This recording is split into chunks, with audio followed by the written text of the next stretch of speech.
తొందరగా వెళ్ళి ఒంటికి పూసుకున్న తలపెట్టి కడుక్కొచ్చేయి.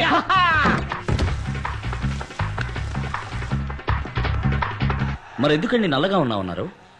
క్షమించండి, నేను చెప్పిన దాన్ని మీరు ఇంత సీరియస్ గా తీసుకుంటారని నేను అనుకోలేదు. నేను తిరస్కరించడానికి నిజమైన కారణం నలుపు కాదండి, జాతకం. చిత్త మృగశీర్ష ధనిష్టలకు వివాహంబు జరిగనేని సత్యము వరుణకు మరణ ప్రాప్తి, తప్పదు వధువుకు వైధవ్య ప్రాప్తి అని సుఖమహర్షి చెప్పారు.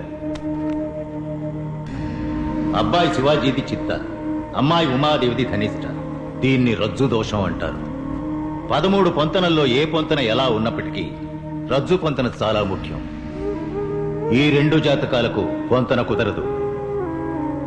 వీరిద్దరి జాతకాల్లోనూ జన్మ లగ్నం నుంచి 2, 7, 9 స్థానాల్లో పాపగ్రహాలున్నాయి. భరించలేని ఆర్థిక ఇబ్బందులు ఎదురవుతాయి. అమ్మాయి వల్ల అబ్బాయికి గండం ఉంది.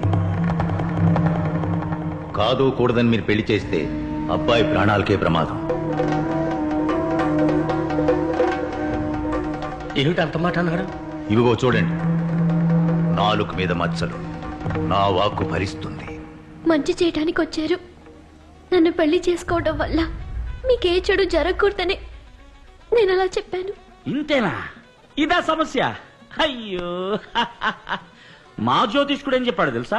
నేను మిమ్మల్ని పెళ్లి చేసుకుంటే ఇప్పుడు 200 కోట్లీశ్వరునైన నేను 1000 కోట్లీశ్వరుని అవుతానంట. సెకండ్ ఒపీనియన్ కోసం రాజమండ్రి సిద్ధాంతి గారిని అడిగాం. ఆయన ఉన్నారో చెప్పనా? ఆల్రెడీ ఈ 2 జాతకాలకి పెళ్ళైపోయింది, కవల పిల్లలు ఆన్ ది వే అన్నారు. ఇందులో ఏది నమ్ముతారు? ఇవన్నీ పట్టించుకుంటే మనం ప్రశాంతంగా బతకలేం. నాకు మీరు నచ్చారు, మీకు మరి మధ్యలో ఇవన్నీ ఎందుకు? చచ్చే రోజు తెలిస్తే మనం బతుకుతున్న రోజు నరకం అవుతుంది. సంతోషమేనండి ముఖ్యం. నన్ను పెళ్లి చేసుకోవటం మీకు సంతోషమేగా? కూల్. స్వస్తి శ్రీ చాంద్రమాన వ్యయనామ సంవత్సర వైశాఖ శుద్ధ దశమి గురువారం నాడు శ్రీ రామలింగం గారి ఏకైక పుత్రిక చెలసో ఉమాదేవికి, సుభాష్ నగర వాస్తవ్యులు శ్రీ బలరామయ్య గారి ఏకైక పుత్రుడు చిరంజీవి శివాజీకి వివాహం జరుపుటకు పెద్దలు సుముహూర్తం నిశ్చయించడమైనది. శాసనసభలో పాలకపక్షం మీద ప్రవేశపెట్టిన అవిశ్వాస తీర్మానం నెగ్గిన కారణంగా గవర్నర్ ప్రతిపక్ష నాయకులను ప్రభుత్వం ఏర్పాటు చేయవలసిందిగా ఆహ్వానించి 10 రోజుల్లో మెజారిటీ నిరూపించుకోవాల్సిందిగా గడువు విధించారు. ఈ నేపథ్యంలో అన్ని ప్రభుత్వ శాఖలకి నూతన మంత్రుల చేత గవర్నర్ పదవీ ప్రమాణ స్వీకారం చేయించబోతున్నారు.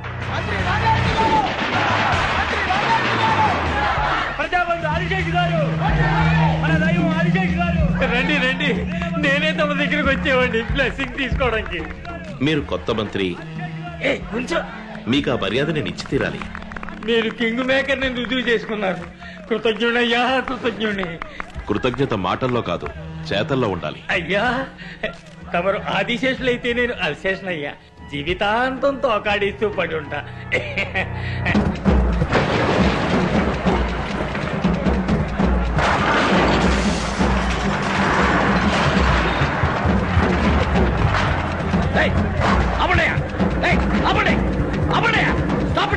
ఎందుకు పడగొడుతున్నారు? ఇక్కడ ఐటీ పార్క్ ఫ్యూచర్ డెవలప్మెంట్ అని గవర్నమెంట్ ప్రాజెక్ట్స్ వస్తున్నాయి. ఇక్కడ కట్టడాలు కట్టడం తప్పు.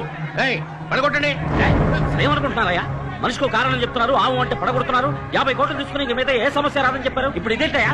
సార్, ఇది కొత్త గవర్నమెంట్ ఆర్డర్. కావాలంటే నేను రేపు పొద్దున వస్తాను. ఈలోగా ఎవరితోనైనా మాట్లాడి ఏం చేయగలరో చేయండి. ఏ సార్, అక్కడ గవర్నమెంట్ ప్రాజెక్ట్ వస్తుంది. ఏ బుద్ధి లేని మీద ఇచ్చారు మీకు పర్మిషన్? నో, ఇది రాంగ్ ప్రాజెక్ట్.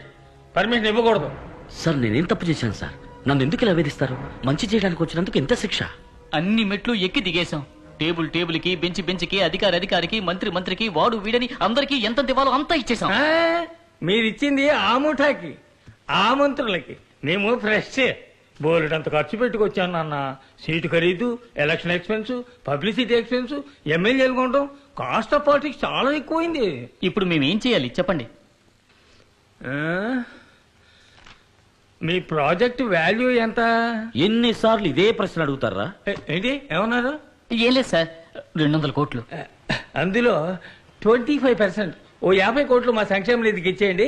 మిగతా నేనేమన్నా మృతం చేయడానికి పర్మిషన్ అడిగానా? సారా గడ్డానికి పర్మిషన్ అడిగాను. చెడగొట్టకు శివాజీ. గాంధీకి మండపం కట్టాలన్నా కూడా వీళ్ళు డబ్బులు అడుగుతారు. రే మామ నోడ్రా, పర్మిషన్ ఉంటావు. కుదరదా? మర్యాద డబ్బులు తీసుకుని నీకు మర్యాద ఏంట్రా? ఎక్కడికి వచ్చి ఎవరితో ఏం మాట్లాడుతున్నావు నువ్వు? డబ్బులు ఇవ్వకుండా నువ్వు ఆ యూనివర్సిటీ ఓపెన్ చేయడం కుదరదు. ఇవ్వను. ఒక్క పైసా కూడా ఇవ్వను. నేను కోర్టుకు వెళ్తాను. కింద కోర్టు, మధ్య కోర్టు, పై court, magistrate court, appellate court, sessions court, high court, supreme court అని ఈ దేశంలో న్యాయం అనేది ఏదో ఒక మూల కాస్త మిగిలి ఉంటుంది. దాన్ని తప్పితీస్తాను. వెళ్ళి ప్రయత్నించు.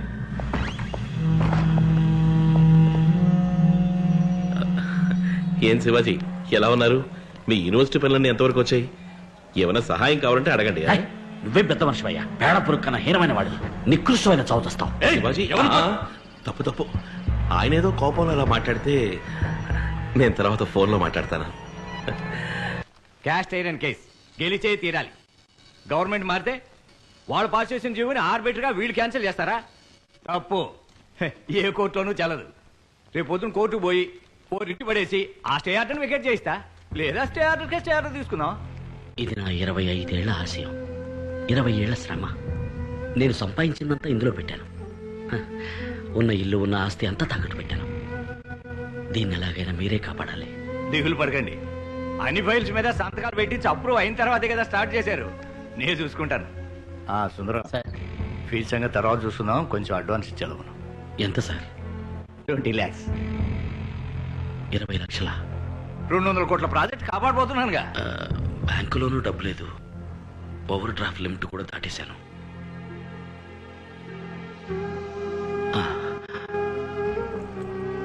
అడ్వాన్స్గా నాకు ఆలోచుకోండి. ఏంటండి ఇది ఇరకాటంలో పెట్టారే? అయ్యయ్యో, మీరేం ఫీల్ అవ్వకండి. నేనేమన్నా పుట్టేటప్పుడు కారులో పుట్టానా? చిన్న వయసులో చెప్పులు లేకుండా నడిచాను, బస్సుల్లో ప్రయాణించాను. మీరు ఈ కేసు గెలిపించండి, అచ్చాలు తీసుకోండి. శివాజీ, నువ్వెంతో ఆశపడి కొనుక్కున్న కారు ఇది. సార్ కావాలంటే నేను డ్రాప్ చేస్తా. వద్దండి, కూల్. నాకు నడక అలవాటే. పద.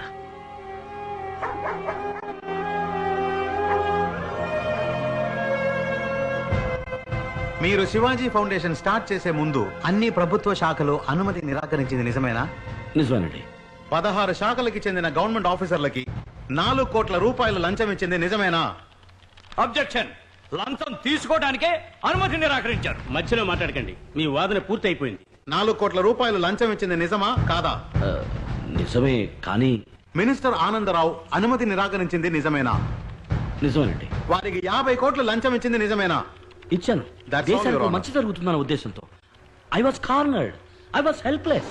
అప్పీల్దారుడు ఒప్పుకున్నట్టుగా శివాజీ ఫౌండేషన్ నిర్మాణానికి కావలసిన అనుమతి కోసం వేరు ప్రభుత్వ శాఖాధికారులకు లంచాలను ఇచ్చి అనేక ఇతరమైన కోరికలను తీర్చి అనుమతిని పొందినట్టుగా ప్రభుత్వం తరపున నిస్సందేహంగా నిరూపించబడింది.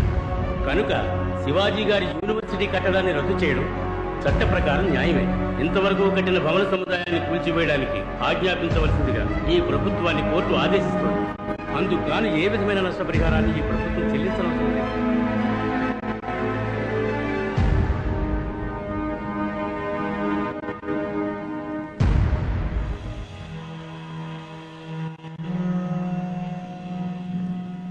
చూసారా శివాజీ గారు ఎంత పని జరిగిందో? మారు మాట్లాడకుండా నేను చెప్పినట్టు ఓ 5 star hotel, real estate business చేసుకుని ఉండాల్సింది. పాపిస్ట్ విధవులు అందరూ కలిసి మిమ్మల్ని ఇలా నడివీధిలోకి ఈడ్చుకు చోదనేశారు. ఇప్పుడు ఏం చేద్దాం అనుకుంటున్నారు?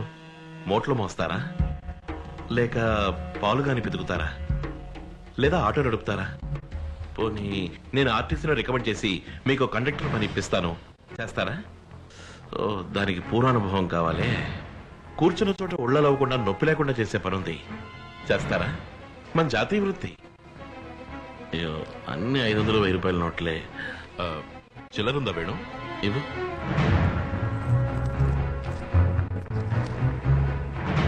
అమ్మా తల్లి జగన్మాత, వీరు చేయబోయే పని విజయవంతం కావాలమ్మా.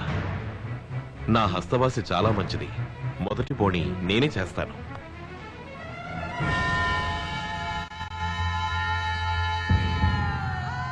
ముష్టెత్తుకుని బతికే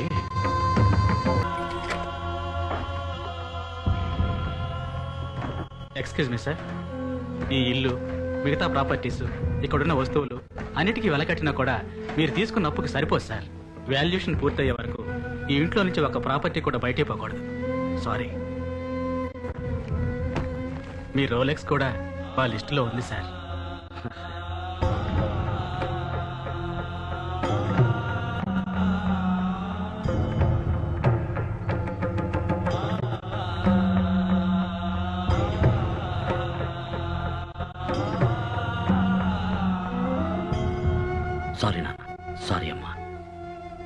నేను మంచి స్థితికి వచ్చేదాకా మీరు ఊర్లో ఉండండి.